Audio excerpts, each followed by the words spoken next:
Class 11 psychology chapter 5 विषय वस्तु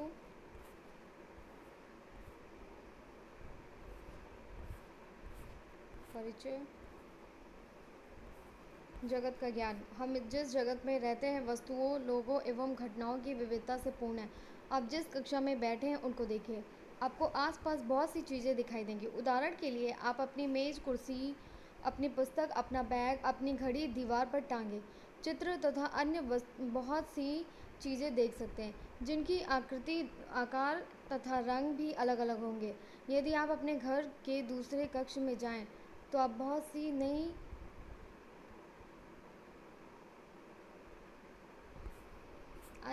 चीज़ें देखेंगे, जैसे बर्तन एवं कढ़ाई, अलमारी, टेलीविज़न। यदि आप अपने घर से बाहर जाएं तो आपको बहुत सी चीज़ें मिलेंगी जिनके विषय में आप जानते हैं, जैसे पेड़, जानवर, भवन आदि। हमारे दिन प्रतिदिन के जीवन में ऐसे अनुभव बहुत सामान्य हैं। हमें इनको जानने के लिए कोई प्रयास नहीं करना पड़ता। यदि आपसे कोई पूछता है आप कैसे हैं, आप कह सकते हैं कि विविध प्रकार की चीज़ें आपको कक्ष या घर के बाहर परिवेश में, तो संभवतः आपका यही उत्तर होगा कि आप उन्हें अपने आसपास देखते अथवा अनुभव करते हैं। ऐसा करने में आप प्रश्नकर्ता को बताना चाहते हैं कि विविध वस्तुओं का ज्ञान हमारी ज्ञानेंद्रियों जैसे आँख, कान की सहायता से हो पाता है। ये ज्ञानेंद्रियाँ मात्र बाह्य जगत से ही नहीं बल्कि हमारे अपने शरीर से भी सूचनाएं ग्रहण करती हैं।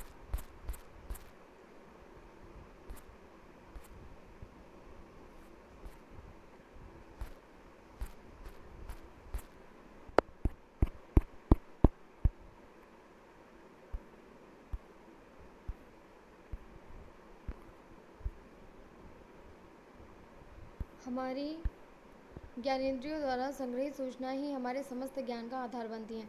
ज्ञानेंद्रिय वस्तुओं के विषय में विभिन्न प्रकार की सूचनाओं को पंजीकृत करती हैं, परंतु पंजीकृत होने के लिए वस्तुओं तथा उनके गुणों जैसे आकार, आकृति एवं रंग को हमारा ध्यान आकर्षित करने की क्षमता होनी चाहिए। पंजीकृत सूचनाओं को मस्तिष्क को भी भेजा जाना चाहिए, जो अर्थवान होता है, उन्हें अर्थवान बनाता है। इसलिए हमारे आसपास के जगत का ज्ञान 3 प्रकार की प्रक्रियाओं पर निर्भर करता है: संवेदना, अवधान, प्रत्यक्षण। ये प्रक्रियाएं एक दूसरे से अंतर संबंधित होती है, इसलिए इन्हें अधिकांशतः एक ही प्रक्रिया संज्ञान के विभिन्न अंशों के रूप में समझा जाता है। उद्दीपक का स्वरूप एवं विविधता। हमारे आसपास के बाह्य परिवेश में विविध प्रकार के उद्दीपक पाए जाते हैं। उनमें से कुछ जैसे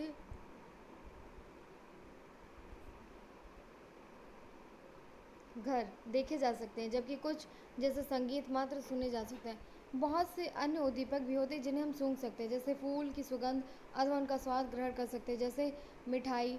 अन्य कई अन्य भी होते हैं जिनका हम स्पर्श अनुभव कर सकते हैं, जैसे कपड़े का चिकनापन। ये सभी उद्दीपक हमें अनेक प्रकार की सूचनाएं देते हैं। इन विविध उद्दीपकों से व्यवहार करने के लिए हमारे पास विशिष्ट ज्ञानेंद्रियाँ होती हैं। मानव के रूप में हमारी 7 ज्ञानेंद्रियाँ हैं। इन ज्ञानेंद्रियों की संवेदन ग्राही अथवा सूचना संग्राही तंत्र भी कहते हैं, क्योंकि ये विविध स्रोतों से सूचनाएं प्राप्त अथवा संग्रहित करते हैं। 5 ज्ञानेंद्रिय जो बाह्य जगत से सूचनाएं एकत्रित करती हैं वे हैं आँख, कान, नाक, जिह्वा एवं त्वचा।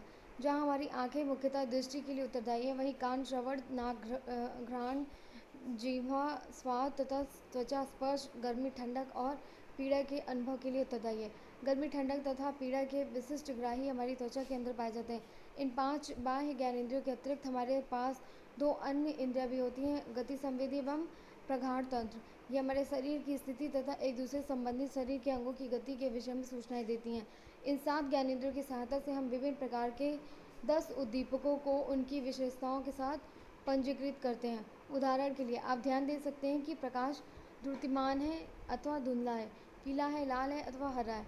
ध्वनि के विषय में आप जान सकते हैं कि वह उच्च अथवा अस्पष्ट, श्रुतिमधुर है अथवा ध्यान भंग करने वाली। उद्दीपकों की ये विभिन्न विशेषताएं भी हमारे ज्ञानेंद्रियों द्वारा पंजीकृत की जाती हैं। संवेदन प्रकारताएं। हमारी ज्ञानेंद्रियां हमें बाह्य अथवा आंतरिक जगत के संबंध में मूल सूचना प्रदान करती हैं।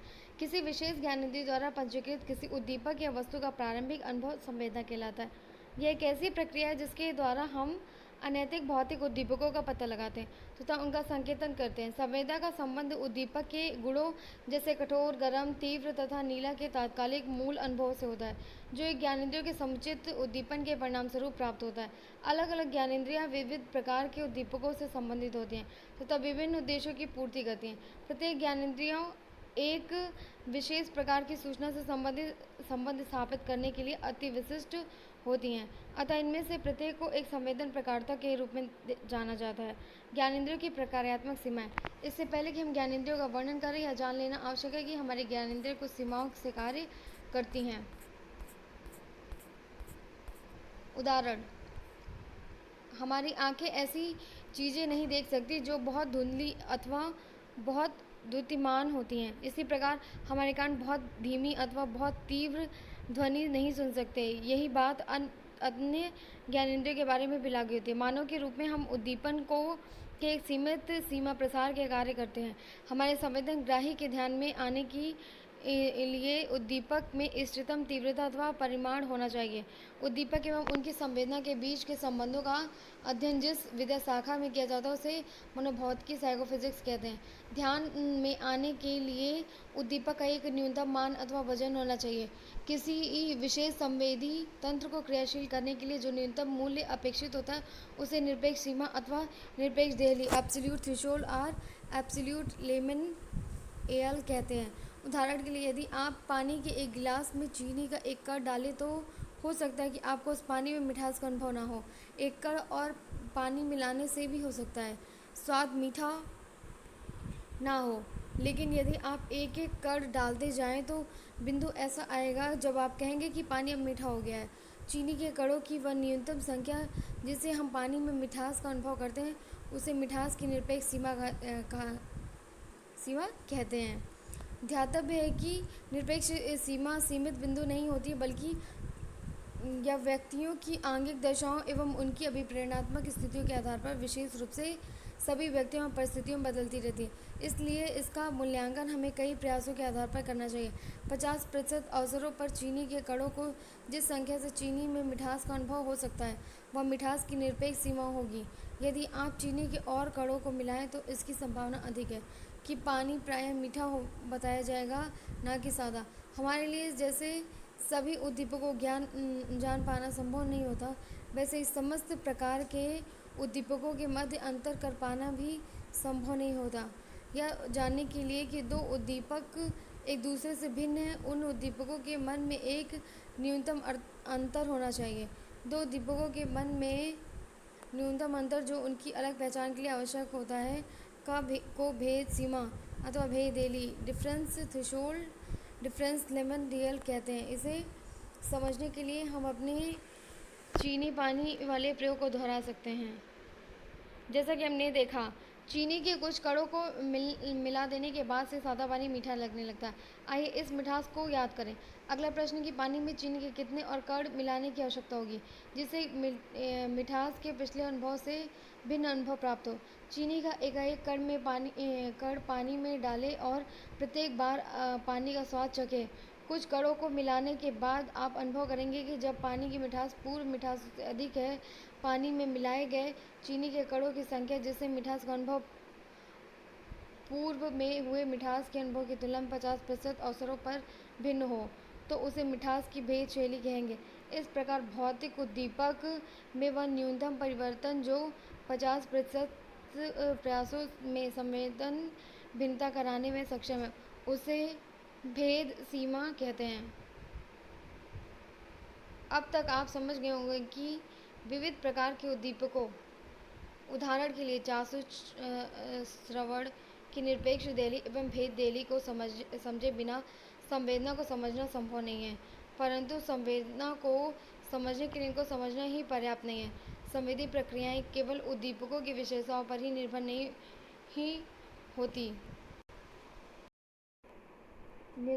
होती, बल्कि इस प्रक्रिया में ज्ञानेंद्रियों एवं इन्हें मस्तिष्क के भिन्न भिन्न केंद्रों से जोड़ने वाले तंत्रिका मार्ग भी महत्वपूर्ण भूमिका का निर्वहन करते हैं।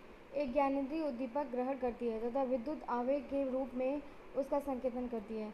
ध्यान में आने के लिए इस विद्युत आवेग का मस्तिष्क के उच्च केंद्रों तक पहुंचना आवश्यक होता है।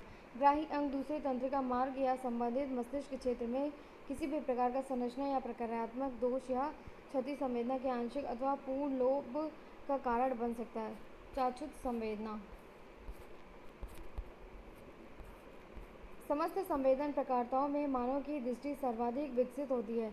विभिन्न आकलनों के अनुसार हम बाह्य जगत से अपने व्यवहार में लगभग 80% इसी का प्रयोग करते हैं। बाह्य जगत से सूचनाओं के संग्रह में श्रवण तथा अन्य संवेदनाओं का भी महत्वपूर्ण योगदान होता है।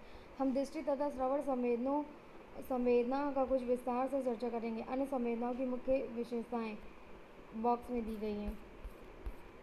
जब प्रकाश हमारी आंखों में प्रवेश करता है तो हमारे चाक्षुष ग्रहियों को उद्दीप्त करता है तो चाक्षुष संवेदना प्रारंभ होती है। हमारी आंखें प्रकाश के उस वर्णक्रम के प्रति संवेदनशील होती हैं जिसके तरंगदैर्ध्य का प्रयास 380 नैनोमीटर से 780 नैनोमीटर तक होता है। एक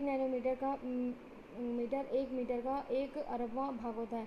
प्रकाश के इस परास के से परे किसी भी संवेदना का पंजीकरण नहीं होता। मानवीय संवेदनाएं दृष्टि एवं श्रवण के अतिरिक्त अन्य संवेदनाएं भी होती हैं जो हमारे प्रत्यक्षण को समृद्ध बनाती हैं। उदाहरण के लिए संतरा केवल अपने रंग के कारण आकर्षक नहीं लगता बल्कि इसलिए भी कि उसमें एक विशिष्ट सुगंध एवं स्वाद होता है। यहाँ अन्य संवेदनाओं का संक्षिप्त वर्णन किया जा रहा है। घ्राण घ्राण संवेदना के उद्दीपक हवा में विद्यमान विभिन्न पदार्थों के अणु होते हैं। ये नासा मार्ग में प्रवेश करते हैं जहाँ वे नम नासा ऊतकों में घुल जाते हैं। यहाँ से वे घ्राण उपकला की ग्राही कोशिकाओं के संपर्क में आते हैं। मानव में इस तरह के लगभग 5 करोड़ ग्राही पाए जाते हैं जबकि कुत्तों में इस तरह के लगभग 20 करोड़ ग्राही पाए जाते हैं। फिर भी हमारी घ्राण योग्यता प्रभावशाली है। ज्ञात है कि मनुष्य लगभग 10,000 प्रकार की विभिन्न गंधों को पहचान सकता है। अन्य इंद्रियों की भांति घ्राण भी संवेदी अनुकूलन प्रदर्शित करता है। स्वाद टेस्ट स्वाद के संवेदी ग्राहक हमारी जीभ के छोटे उभरे हुए भाग में पाए जाते हैं जिन्हें पैपिला या अंकुरक कहते हैं। प्रत्येक पैपिला में स्वाद कलिका के गुच्छ होते हैं। मनुष्य में लगभग 10,000 स्वाद कलिका होती हैं। यद्यपि लोग भोजन की विविध सुगंधों की पहचान कर सकने का दावा करते हैं परंतु मात्र 4 प्रकार के मूल स्वाद होते हैं, मीठा, खट्टा, कड़वा तथा नमकीन। तब यह कैसे संभव होता है कि हम कई और स्वादों का अनुभव करते हैं? इसका उत्तर यह है कि हम केवल भोजन के स्वाद से ही परिचित नहीं होते बल्कि उसकी गंध, कण, तापमान, जीभ पर उसके दबाव तथा अन्य बहुत सी संवेदनाओं से परिचित होते हैं। जब ये कारक नहीं होते तो हमारे पास केवल 4 प्रकार के मूल स्वाद होते हैं। इसके अतिरिक्त विभिन्न सुगंधों के विविध अनुपातों में संयोजन एक से विभिन्न प्रकार की सुगंध का निर्माण होता है जो अपने आप में विशिष्ट होती है। स्पर्श तथा अन्य त्वचा संवेदनाएं त्वचा एक संवेदी अंग है जिससे स्पर्श, दबाव, गर्मी, सर्दी तथा पीड़ा की संवेदनाएं उत्पन्न होती हैं। हमारी त्वचा में इनमें से प्रत्येक संवेदनाओं के लिए विशिष्ट ग्राहियाँ होती हैं। स्पर्श के ग्राही हमारी त्वचा पर समान रूप से वितरित नहीं होते, इसलिए हमारे शरीर के कुछ भाग जैसे चेहरा तथा उंगली प्राण अन्य भागों जैसे पैर की तुलना में अधिक संवेदनशील होते हैं। पीड़ा की संवेदनशीलता का कोई विशिष्ट उद्दीपक नहीं होता, इसलिए इसके तंत्रों का निर्धारण बहुत ही कठिन होता है। गति संवेदन तंत्र काइनेस्थेटिक सिस्टम इसके ग्राही जोड़े स्नायु तथा मांसपेशियों में पाए जाते हैं। यह तंत्र हमारे शरीर की अंगों की परस्पर स्थिति के विषय में सूचना देता है तथा हमें साधारण जैसे अपनी नाक को छूना, जटिल गतिविधियाँ, नाचना, करने देना इस संदर्भ में हमारी चाक्षुष व्यवस्था अधिक सहायता करती है। प्रगाढ़ तंत्र वेस्टिबुलर सिस्टम यह तंत्र हमारे शरीर की स्थिति, गति एवं त्वरण के बारे में सूचना देता है। ये कारक हमारे संतुलन बोध बनाए रखने के लिए आवश्यक होते हैं। इस इंद्रिय के संवेदी अंग आंतरिक कान में भी स्थित होते हैं जहाँ प्रगाढ़ झिल्ली हमारे शरीर की स्थिति के विषय में बताती है, वहीं अर्धवृत्ताकार नालिकाएँ हमारी गति एवं त्वरण के बारे में सूचना देती है।